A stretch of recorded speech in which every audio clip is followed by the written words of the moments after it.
Welcome to what I'm imagining will be the last ever episode of A Little Lily Princess. So far, this game's been pretty cool. And it's almost a shame it's ending. Yet here we are. Oh Christ, we already skipped past some stuff. Did we not do well? No, we sucked at that. Well, you know, we've never been much of an artist anyway. In the afternoon, Sara and Becky sat together on Sara's new couch in a beautiful attic hideaway. No one else had been invited to view the changes, but every student had seen Sara in her fine new clothes, sitting back in her old place of honour in the schoolroom. Still fucking living in the attic, I see. I'm not sure who I am anymore. Oh, good. Now we have to fucking change this because your face is in the way. Oh, fuck you both. Are you making something up in your head, miss? What? Oh, God, no, that's not how... It's been 4 days. When you stare at the coals like that, all dreaming like, it usually means you're making a new story. Not this time. I'm wondering what I ought to do. It seems like it can't be fairies, now that other people have seen the magic happening. Miss Minchin thinks I might have relatives that I don't know about. You'd think they'd at least send a fucking letter, other than, like, I don't know, break into the attic and hang up a bunch of things, wouldn't you? Well, if you don't know, you wouldn't know, would you, miss? Truly a shining light of intelligence. But if there is a person, a real person, who is doing all of this for me, then somehow or other I must find out who it is so that I can thank them. Isn't that so? It seems so, miss. But you don't know where they're at. But they know where you're at, sure enough. Quickly, I found a beacon. Seems if they wanted to talk to you, and they could go ahead and do it. Maybe it's a riddle that I'm meant to solve. With magic, there is always a challenge. It's not magic. I hope I think of something soon. For now, if you sit still, I will get one of the new books and read it to you, because I'm still patronizing everyone. What was that? Something's there, miss. It was a strange little sound, like a soft scratching. It sounds rather like a cat trying to get in. That would be the monkey. Sara climbed up to peer out through the skylight. Oh, it is Charan. He has crept out of Lascar's attic again and he saw our light. Are you going to let him in, miss? Should we, though? I mean, he's a fucking monkey. Oh, whatever. We're probably going to anyway, right? Yes, of course. It's too cold for monkeys to be out there delicate. I'll coax him in. I mean... whatever. If he escapes around the house, I guess, you know, we have rich relatives again, so it's okay. She opened the skylight... Also like how we haven't fucking given Becky any of our new clothes, have we? No, we shall sit here in our satin dress and beautiful clothing. Sorry, what was that, Becky? You can fuck off, mate. She opened the skylight and spoke to the monkey in a soft, coaxing tones. Come here, I have a banana. That's what I'm imagining. And then as soon as it comes through, we just close the window, never let it out again. The same as she would use on a sparrow or a rat or even Miss Minchin's cat Tybalt. After a moment's hesitation, the creature seemed grateful for the invitation into warmth. He hopped through the skylight and ran through the room in a great circle, even climbing over Becky's lap. Oh, his tail tickles! After his initial exploration, the monkey curled up in a heap on a soft blanket and fell fast asleep. Alright, well now we need to wait for the Indian chap to come along, I guess, and then he'll explain, hey, you know all of this stuff? I fucking did it. Can I have a thank you, please? And then a Little Lily Princess 18 plus after dark starts. We have to pay our gratitude.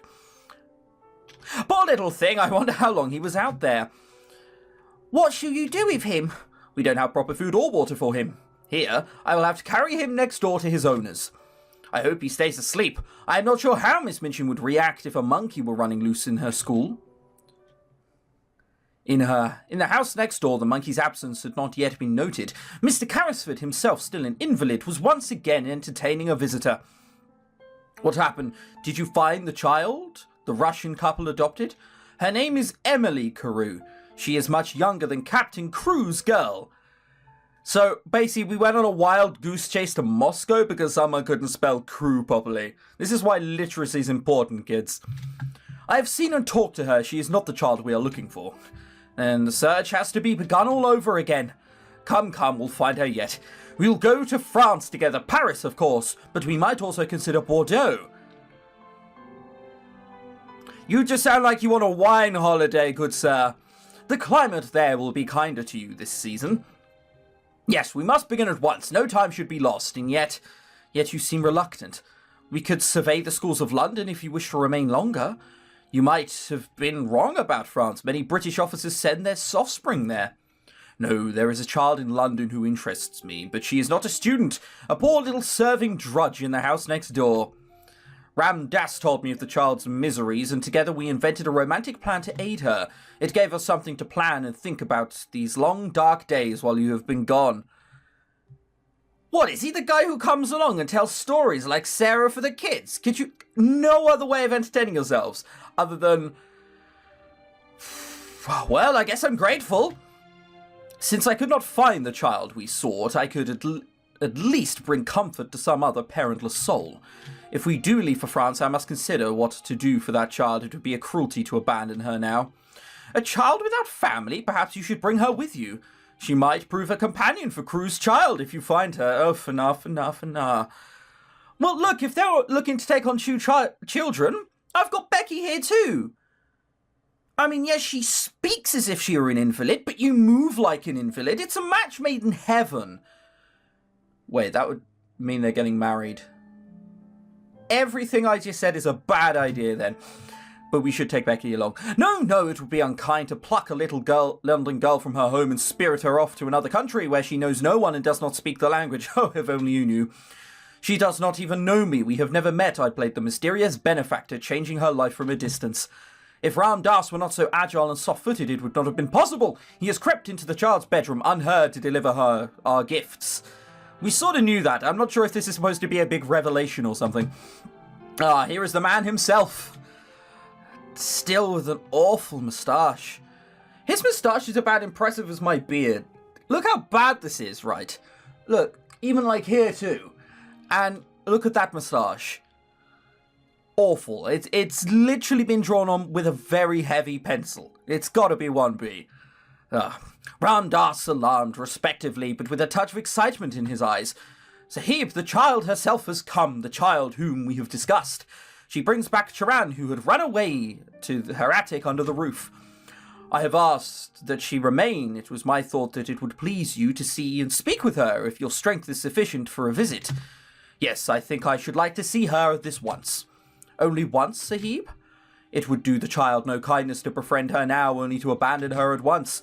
Carmichael has returned from his journey without success. As soon as possible, we must embark for France to continue the search. He's gonna run out of money doing this, isn't he? You are not yet recovered. I swear, Sara, if you don't fucking say that your dad died and he's called fucking Mr. Crewe, I will come over there personally into the 1800s and slaughter you. You are not yet recovered. I will not allow excuses to hold me back from doing what must be done. I will go at once. But that child, this has nothing to do with this child. Please, go and bring her in. As Ram Dass left the room, he turned to Carmichael with a sad little smile. You see, that is another reason that I cannot bring the girl with me to Paris. I fear it may be too tempting to see her as a substitute for the child that I have not yet found. I will leave some funds in trust with her, with the solicitor, and wish her well, and that will be an end to it. She will never know. Then Sara came into the room carrying the monkey in her arms. He had awakened, and he evidently did not intend to part from her if it could be helped. That sounds like a weird mechanical device having sex. That's not the sound a monkey would... Actually, oh god, I hope it's not doing anything weird to her arm. He was clinging to her and chattering, and the interesting excitement of finding herself in the Indian gentleman's room had brought a flush to Sara's cheeks. Your monkey ran away again. He came to my window and I let him in because it was so cold. That was very thoughtful of you. Fuck me, cheer up a little bit. This is the first time you're seeing me. Shall I give him to the Lascar now? How do you know he is a Lascar? Oh, I know Lascars. I was born in India. The Indian gentleman sat upright so suddenly and with such a charge of expression that she was for a moment quite startled. The monkey escaped from her grasp and off to Lascar's arms. Born in India? Come here, child. There's got to be a fair few... Yeah, I guess not. Sara went to him and laid her hand in his as he seemed to want to take it. You live next door at Miss Minchin's seminary, a school, but you are not one of her pupils? I don't think I know exactly what I am. At first I was a pupil and a parlour boarder, and now I sleep in the attic next to the scullery maid. He raised her hand in his, eyes wide, and then turned away. She has become very talkative about her positions, which she hasn't mentioned up until now. Question her, Carmichael, I cannot not. What is this about? Mr. Carmichael laid his hands on Sarah's shoulders and gently guided her a few steps away from the fragile man. He stooped a bit, lowering his eyes to her level, and spoke soothingly. What is your name, my dear? Sara. What do you mean that you were a pupil at first? Sara asked for her surname, you... When I was first taken there by my papa, but he died. He lost all his money and there was none left for me. There was no one to take care of me or to pay Miss Minchin. How did your father lose his money? He did not lose it himself. He had a friend he was very fond of. Why are you smiling? There should be more hatred in that face. It was his friends who took his money. He loved his friend too much. He trusted him. He should not. Now came the quavering voice of the invalid gentleman. Perhaps that friend might not have meant to do harm. It might have happened through a mistake. Sarah's response was solemn. It did not matter for my papa. The shock of it killed him. What was your father's name, child? His name was Ralph Crewe, Captain Crewe. He died in India. Ah, it is the child! The child! It's us! Music! His eyes bulged in his head and he went quite pale before exploding in a fit of coughing. Tom! The Lascar ran to his side at once while the other gentleman looked away and cleared his throat. Yes, well, Ram Das is a devoted servant. Sarah could not understand his words, overwhelmed as she was with the strength of the Indian gentleman's reaction. It seemed for a moment as if he might die right there in front of her. The money better be left to Carmichael and we better be getting some of it. Ram Das, the Lascar, poured out drops from a bottle into a snifter and held it to the master's lips while soothing his trembling shoulders. With the two of them so evidently occupied, Sarah turned in confusion to the other man in the room. What child am I? Mr. Carriford was your father's friend, Sarah. Don't be afraid. We've been looking for you. We want one of you out. We're also going to take the other. Hope it's not that. Christ, that'd be a sad ending, wouldn't it? For me, then he was the one who lost Papa's money. He only thought he had lost it. It was a mistake. But he believed that it was true, and because he loved your father so much, his grief made him so ill that he was not in his right mind. He almost died of brain fever, and long before he began to recover, your poor papa was dead. He did not know where to find you. He believed you were in school, in France, or in Russia. We have been searching the world for you. And I was so near. You were so near. Ram Das clasped his master's shoulder in a gesture of support. Did he? Oh, that's a point. I need to turn in my credit card. You remember when I said in the last episode that there was a dark filter over a light room? No, I was lying. No, there wasn't. I made that up. I just lied. I'm sorry, guys. I need to turn in my credit card. Have it. No, you can't have it. I'm taking it back. Mr. Carrisford looked calmer now, leaning back in his chair and breathing freely, though still pale. I did not guess. Nor did I learn that you were his father's poor child. I saw only that you were a little girl who was kind to others, and was not treated with kindness. Ram told me how he saw you go by on your errands looking so sad and neglected, and how you slept in cold and joyless garret. We wished to make you happier. And so I climbed through your window to bring you gifts and try to make you more comfortable. Sarah's face lit. Oh, fuck off, Sarah. Can you stop moving? I know this is an emotional moment for you, but I have to move the camera every time that fucking happens. Sarah walked up to Ram Das and Mr. Carrisford, her hands clasped to her breast. You said the things to me, the beautiful things. It is you who are my friends. She's convinced fucking quickly. And with that, there were many tears and embraces. You have your father's sweet face, but those eyes must be your mother's. Your father's were cold and dead. They are mine. They are mine. People often say that they are strange. I mean, they're bright fucking green and like a foot wide. Of course they're strange. So they must not look like my mother's, because she was beautiful. Oh, my eyes can't roll back far enough. Ram Das chuckled deeply at her words. Little one, many things can be both strange and beautiful. Oh, Mr. Carmichael stepped in now to turn matters back to the practical. Sarah, now that we have found you, we wish to begin plans for your future. Your father's share of the diamonds will be yours, but for now you may wish to complete your schooling in another school. She is not to return to that seminary. They have abused and mistreated her quite enough. need not go back, I am glad. Carmichael, go and speak to this Miss Minchin. She'll be very angry. She does not like me, though perhaps it is my fault, because I do not like her. I don't know, I think that's more the problem with Miss Minchin being a little shit, but... However, there is someone special that must be told. At this point, there came a knock upon the door. It seemed that Carmichael would be spared the trip, for the visitor door was none other than Miss Minchin herself. Oh, come on! Where the fuck? I don't even know where I'm putting this thing now. Guess we're putting it down there. Oh, you know, we'll just make it a bit smaller. There you go. Actually, no, we'll have to put that up there. There we go. There you go. I'm very sorry to disturb you, Mr. Carrisford, but I have explanations to make. I am the proprietress of the Select Seminary for Young Ladies next door. I've come here as a matter of duty.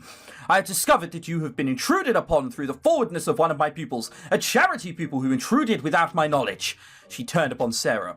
Go home at once. You shall be severely punished for this. Both Ramdas and Mr. Carrisford laid a protective hand on one of Sara's shoulders. She is not going. Her home for the future will be with us. With you? That is most Mr. Carrisford, Madame, was an intimate friend of the late Captain Crewe. He was his partner in certain large investments. The fortune which Captain Crewe supposed he had lost has been recovered. Sara's fortune! Certain events have increased it enormously. The diamond mines have retrieved themselves. There are not many princesses, Miss Minchin, who are richer than your little charity pupil will be. Aghast, she looked back and forth between the numbers of the room, as if expecting someone to admit to the jest, but no such explanation was forthcoming. No, Miss Minchin, this is true, and there's nothing you can do about it. Wait, hang on, we're the good people. The muscle in her neck tightened visibly as she swallowed. Her neck is tiny, I've just realised. I see, that is most fortunate for her. Until now I have been forced to do everything for her out of my own pocket, but for me she should have been starved on the streets. She might have been starved more comfortably there than in your attic.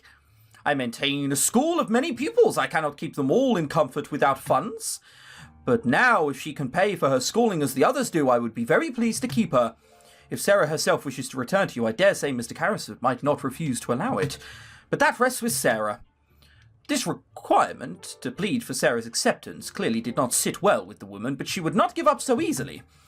Dear Sara, I have not spoiled you, but perhaps you know that your papa was pleased with your progress at my seminary. And I have always been fond of you. That is a horrible lie. If you're gonna lie, well, at least try and make it convincing. Have you, Miss Minchin? I did not know that. We used to take tea together, do you recall? I have always had your best interests at heart. I have even allowed you to continue your education when you were unable to pay. Did you, though? If you return, all can be as it was. Sara's green eyes fixed on her with a quiet and determined look. Come on, lay it down! Lay it down! You know why I will not go home with you, you know quite well. Have you no gratitude? Are you completely heartless? I am very grateful for the good friends that have sustained me while I was in need. But you've never been my friend. I do not wish for any harm to come to you. I do not want you to hurt me as you have hurt you as you have hurt me. But I will never belong to you again. Miss Minchin flinched, though she did herself proudly. Perhaps she did the best that she could. She did give me a place to sleep and books to read. She was not kind, but she was not deliberately vicious most of the... Do you not remember when she took away Becky's short-term memory loss, we're only fucking like 8. That is not enough. I will not allow obligation or forced gratitude to put me in a position where she can hurt me again. I'm free now. I will have a new life.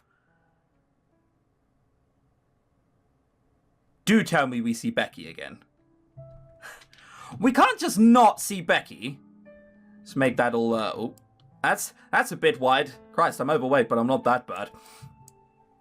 There was a great bustling around the front of Miss Minchin's Select Seminary as all of Sara's belongings were removed and carried out of the house next door.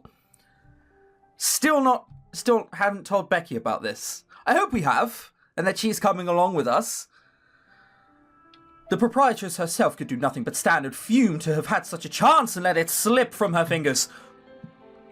The girls were abuzz with whispers and rumours. Those who had been friends, like kind, dependable Ermengarde, came forward to wish Sara good fortune on her travels. We have not, like, spoken to her in 14 weeks. She doesn't deserve a goodbye from us. Probably does. Others hid themselves away in their own past behaviour, or chagrin for not keeping up a connection which might now prove to be valuable. Turns out if you only network for the sake of networking with those you deem important, maybe you will miss out on that sort of thing. Who knew, right? Oh god, making friends? No, haven't heard of that. Far above in the little attic room, the cheer was lessened. Once all of the new treasures were stripped and boxed and toted away, there was nothing left but the bare skeleton, cold and soulless as it had been before Sara's exile to the garret. All of the magic was gone. Becky walked over to the iron bedstead that had once been Sara's and laid her hand upon the mattress. Miss Minchin had insisted that Becky's second mattress be returned to the other attic to make the room suitable for habitation again, if she could find another such maid. So lovely and kind. There was no way for Becky to refuse. The mattresses belonged to Miss Minchin after all. Everything did. Becky? Oh, miss.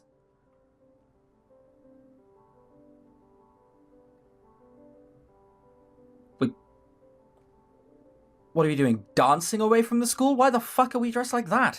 As Sara, in all her finery, walked into the dingy little attic, Becky awkwardly adjusted the kerchief in her head. Good afternoon, miss. Isn't there anything you wanted to say to me?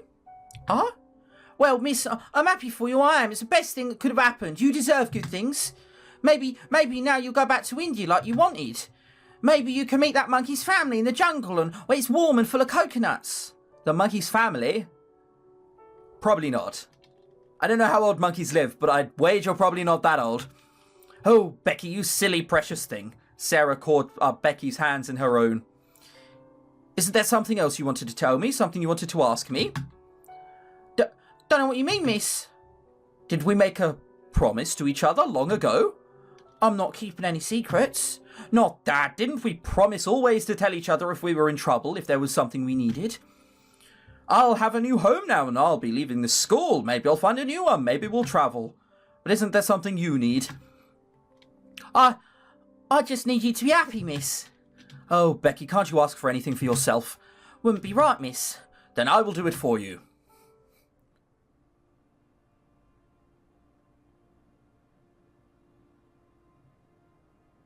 Am I about to get banned? Before Becky's widened eyes, Sara knelt on the bare attic floor, still clasping the other girl's hands in hers.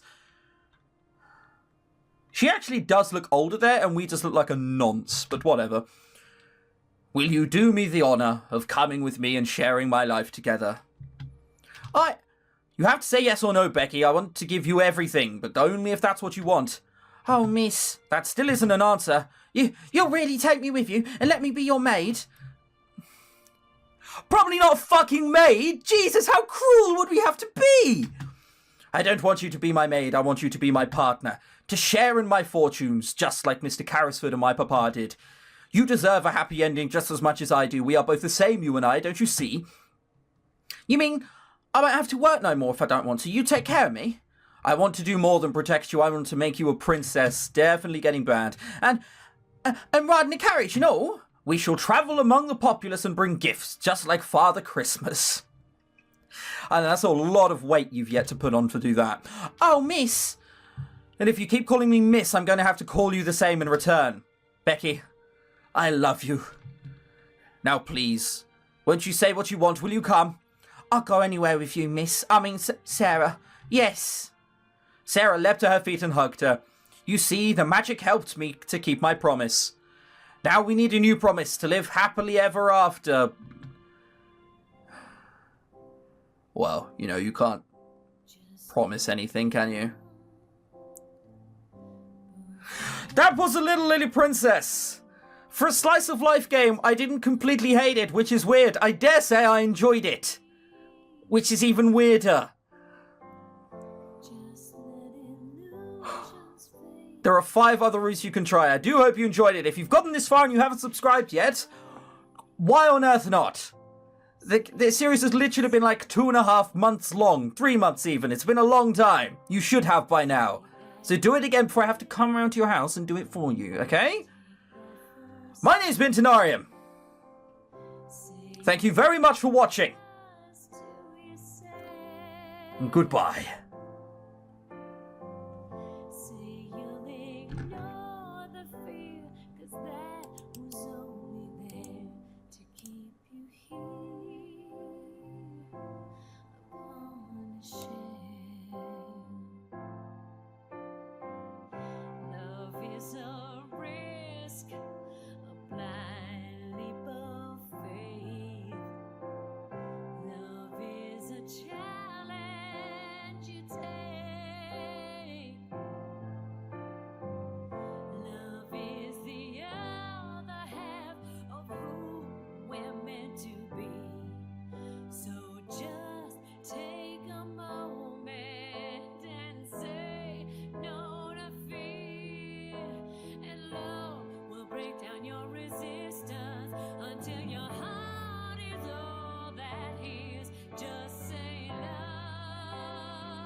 We still look like a bit of a nonce in that CG. There's no really getting around that. We look like we have a learning difficulty.